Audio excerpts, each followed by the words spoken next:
Hello friends, வணக்கம். இன்றைக்கி நம்ம க்ளோனும் பேட்டர்ன் ஸ்டாம்ப் டூலும் பார்ப்போம். இதுக்கு ஷார்ட்கட் எஸ், ஷிஃப்ட் எஸ் கொடுத்தா பேட்டர்ன், வெறும் எஸ்னால் க்ளோன். ஒரு ஃபைல் ஓப்பன் பண்ணிப்போம். அதில் டபுள் கிளிக் பண்ணி ஒரு ஃபைல் ஓப்பன் பண்ணியிருக்கேன். அடுத்த ஃபைல் ஓப்பன் பண்ணுறேன். வந்து க்ளோன் டூலும் கிளிக் பண்ணுறேன். ஓகேங்களா?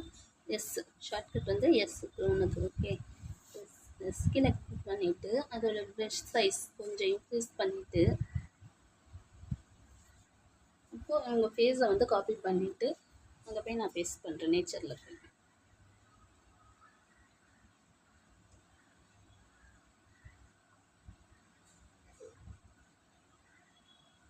இப்போ இங்கே பேஸ்ட் பண்ணும்போது பார்த்தீங்கன்னா அந்த பேக்ரவுண்டோடையே அது மெர்ஜ் ஆகும். இதையும் இவ்வளோ கம்மியாக இருக்குன்னா ஒப்போசிட்டி வந்து கம்மியாக வச்சுருக்கேன் நான்.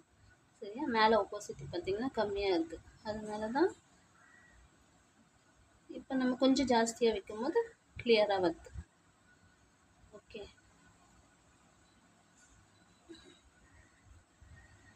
இதில் பார்த்தீங்கன்னா ஃபுல்லாக செலக்ட் ஆகுது. பார்த்தீங்கன்னா ஒரே கிளிக்கில் நம்ம எடுத்துகிட்டு பண்ணும் போதும் அதே இமேஜ் தான் ஃபுல்லாக வரும். ஆனால் ஹீலிங்கில் அப்படி இல்லை இல்லையா? ஹீலிங்கில் நம்ம என்ன பண்ணுவோம், நான் அது உங்களுக்கு காட்டுறேன். இருங்க. இப்போ ஒரு A4 ஃபைல் ஓப்பன் பண்ணுறேன். அடுத்தது வந்து நம்ம வந்து ஸ்டாம்ப் டூல் பார்ப்போம். பேட்டர்ன் ஸ்டாம்ப் டூல் பார்த்தா இப்போ நம்ம எந்த செலக்ட் பண்ணுறோமோ அந்த இடத்துல அது அப்படியே அப்ளை ஆகும்.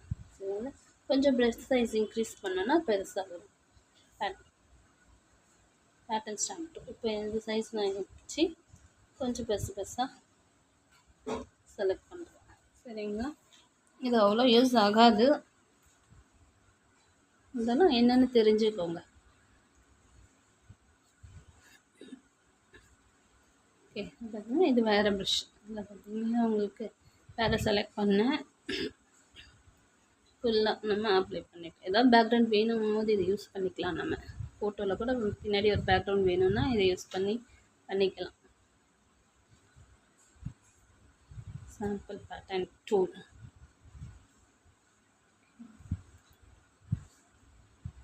டிசைனாக பண்ணலாம். இப்போ நான் வேறு செலக்ட் பண்ணுறேன்.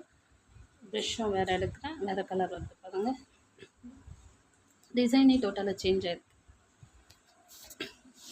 உங்களுக்கு என்ன டிசைன் வேணுமோ அதை கிளிக் பண்ணிவிட்டு நம்ம இதை அப்ளை பண்ணிக்கலாம் ஃபைல்.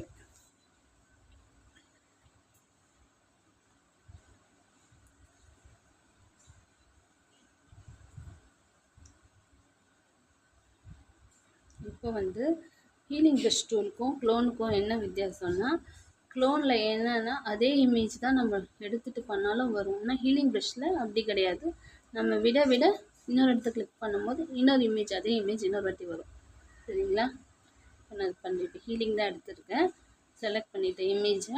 இப்போ இங்கே வரைகிறேன் பாருங்கள். பார்த்தீங்களா? இந்த மாதிரி தனித்தனியாக தான் வரும் ஹீலிங்கில். ஆனால் க்ளோனில் அப்படி இல்லை. நம்ம ஒரு வாட்டி எடுத்துட்டாலும் அது பேக்ரவுண்ட் மெர்ஜ் ஆகி அதே லேயராக தான், அதே இமேஜாக தான் வரும். இதுதான் டிஃப்ரென்ஸ் ஹீலிங்க்கும் க்ளோனுக்கும். ஓகே, புரிஞ்சிச்சிங்களா ஃப்ரெண்ட்ஸ்? ஓகே, அடுத்த வீடியோவில் பார்ப்போம். தேங்க்யூ.